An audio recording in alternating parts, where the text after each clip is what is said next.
మరణించడం అనేది ఎంతో తీవ్ర లోటండి.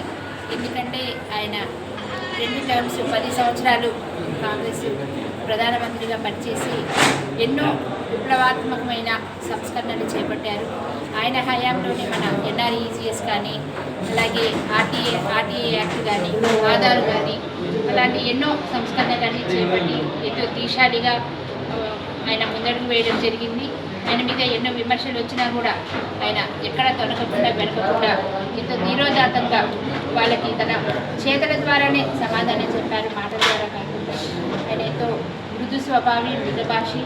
అలాగే ఆయన పివి నరసింహారావు గారి హయాంలో కూడా ఎన్నో ఆర్థిక సంస్కరణలు చేపట్టడంలో ఆయనకి చేదోడు వాదోడుగా నిలిచి ఎంతో ముందడుగు వేయించడం జరిగింది.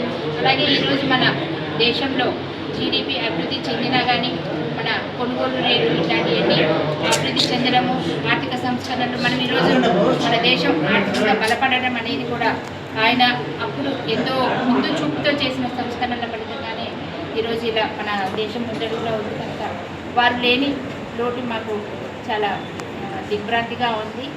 ఆయనకి మనస్ఫూర్తిగా మా సత్తుపల్లి నియోజకవర్గ ప్రజలందరి తరఫున కూడా ఘనంగా నివాళులు అర్పించుకుంటూ ఆయన సేవలు స్మరించుకుంటాం.